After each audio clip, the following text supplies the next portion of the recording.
എല്ലാവർക്കും നമ്മുടെ ദുബായ് ട്രിപ്പിൻ്റെ മറ്റൊരു വീഡിയോയിലേക്ക് സ്വാഗതം. നമ്മളിപ്പോൾ പോകുന്നത് ദുബായ് യാത്രയിൽ നമ്മൾ തീർച്ചയായും കണ്ടിരിക്കേണ്ട മറ്റൊരു അത്ഭുതമായ മ്യൂസിയം ഓഫ് ദി ഫ്യൂച്ചർ കാണുന്നതിന് വേണ്ടിയാണ്. നമ്മളിപ്പോൾ പോയിക്കൊണ്ടിരിക്കുന്ന ഈ ടണലിൻ്റെ പേര് അൽ ഷിനാക ടണൽ എന്നാണ്. ഇന്ന് മിഡിൽ ഈസ്റ്റിലുള്ള ഏറ്റവും നീളം കൂടിയ ടണലുകളിൽ ഒന്നാണിത്. ദുബായ് ക്രീക്ക് മുറിച്ചു കിടക്കുന്ന ഒരേ ഒരു അണ്ടർ വാട്ടർ ടണലാണിത്. ഈ ടണലിന് ആകെ 4 വരികളാണുള്ളത്. ഏതാണ്ട് 55,000 വാഹനങ്ങൾ ഒരു ദിവസം ഇരു ദിശകളിലേക്കുമായി ഈ ടണലിലൂടെ സഞ്ചരിക്കുന്നു എന്നാണ് കണക്ക്. നിർമ്മിതിയുടെ കാര്യത്തിൽ ദുബായ് ഇന്ന് ലോകത്തിൽ തന്നെ എല്ലാവരും ഉറ്റുനോക്കുന്ന ഒരു രാജ്യമാണ്.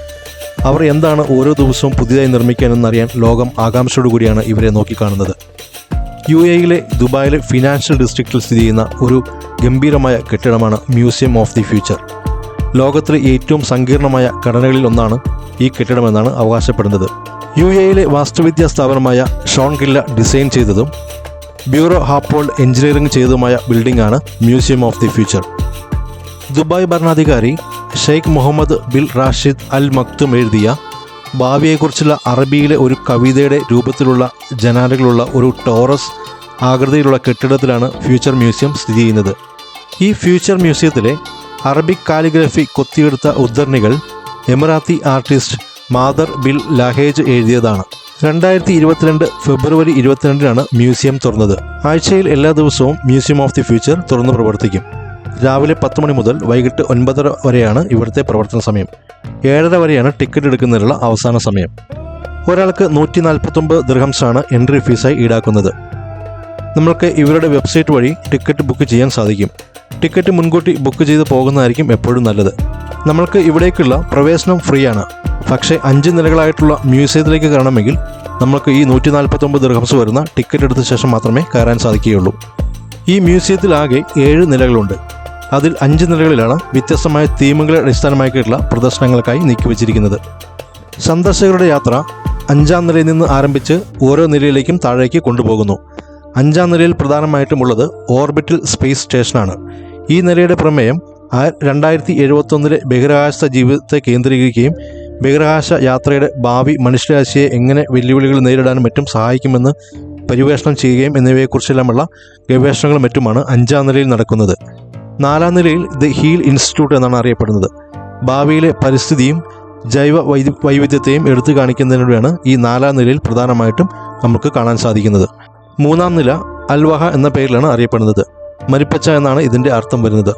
സന്ദർശകർക്ക് ഈ നിലയിൽ വ്യത്യസ്തമായ ചികിത്സാ രീതികൾ അനുഭവിച്ചറിയാനും അവരുടെ ഇന്ദ്രിയങ്ങളെ ബന്ധപ്പെടാനും ശ്രദ്ധ കേന്ദ്രീകരിക്കാനുമെല്ലാം സാധിക്കുന്ന രീതിയിലാണ് 3-ാം നില ഉണ്ടാക്കിയിരിക്കുന്നത്. 2-ാം നില ടുമോറോ ഓർ ടുഡേ എന്ന ആശയങ്ങളെ അടിസ്ഥാനമാക്കിയാണ് നിർമ്മിച്ചിരിക്കുന്നത്.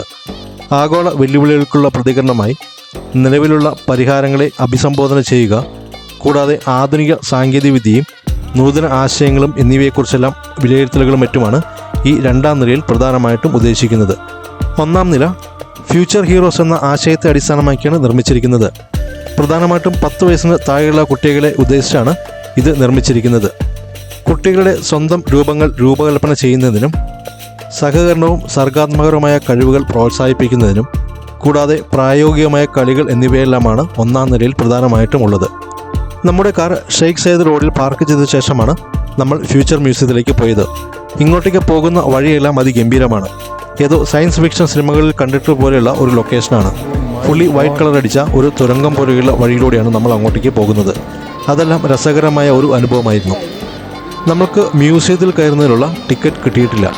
കാരണം നമ്മൾ നാട്ടിൽ നിന്ന് വരുമ്പോൾ തന്നെ ബുക്ക് ചെയ്യാൻ ശ്രമിച്ചതാണ്. പക്ഷേ ഏതാണ്ട് 1 മാസത്തേക്കുള്ള ബുക്കിംഗ് എല്ലാം ഓൾറെഡി കംപ്ലീറ്റ് ആയിരുന്നു. നമ്മൾ വന്നത് ന്യൂ ഇയർ ക്രിസ്മസ് സീസണോടനുബന്ധിച്ചായതുകൊണ്ട് തന്നെ നല്ല രീതിയിലുള്ള തിരക്കാണ് ആ സമയത്തെല്ലാം ഇവിടെ. പിന്നെ മ്യൂസിയത്തിലേക്കുള്ള ടിക്കറ്റ് അവൈലബിൾ ആവുന്നത് നമ്മൾ തിരിച്ച് നാട്ടിലേക്ക് പോരുന്ന ഡേറ്റ് കഴിഞ്ഞ ശേഷമാണ്. അതുകൊണ്ട് തന്നെ നമ്മൾക്ക് മ്യൂസിയത്തിനുള്ളിൽ പ്രവേശിക്കാൻ സാധിച്ചില്ല. എന്തായാലും ഫ്യൂച്ചർ മ്യൂസിയത്തിലേക്കുള്ള കാഴ്ചകൾ നമ്മൾ അടുത്ത ദുബായ് ട്രിപ്പിലേക്ക് മാറ്റിവെച്ചിരിക്കുകയാണ്. ഭാഗ്യമുണ്ടെങ്കിൽ അടുത്ത ട്രിപ്പിൽ നമുക്ക് കാണാൻ സാധിക്കുമെന്ന് കരുതുന്നു. ഭൂതകാലത്തിലേക്ക് നോക്കുന്നതിന് പകരം ഭാവിയിലേക്ക് നോക്കുക എന്നാണ് ഈ മ്യൂസിയത്തിൻ്റെ പ്രധാന ലക്ഷ്യം. മ്യൂസിയം ഓഫ് ദി ഫ്യൂച്ചർ സന്ദർശകരെ ഒരു 2071 കാലഘട്ടത്തിലേക്കുള്ള ഒരു സാങ്കല്പിക യാത്രയിലേക്ക് കൊണ്ടുപോകുന്നുമുണ്ട്.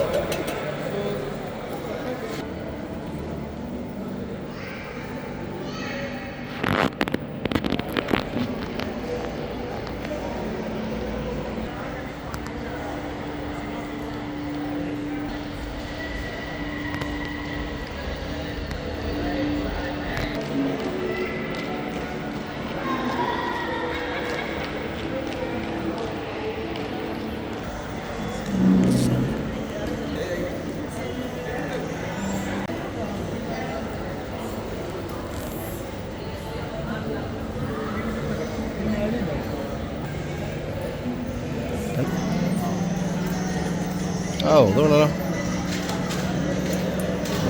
ക്വാളിറ്റി സാധനമുള്ളേ, മേഡ് ഇൻ ചൈന കേട്ടോ. അതും ഇതല്ല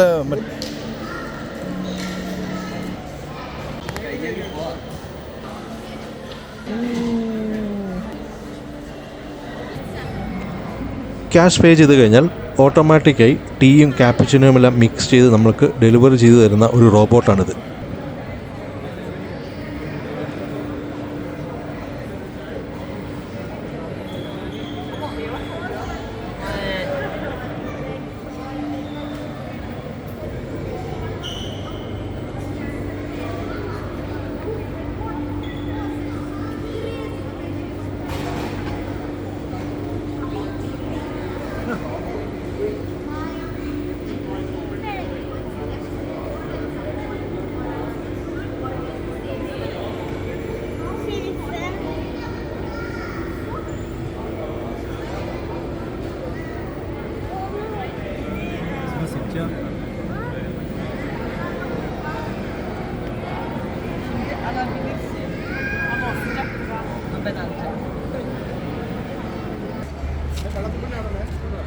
സത്യം ക്യാമറ നോക്കി കഴിഞ്ഞാൽ അങ്ങനെ ഒന്നുകൊണ്ട് പോയി ചാടിയുണ്ട്.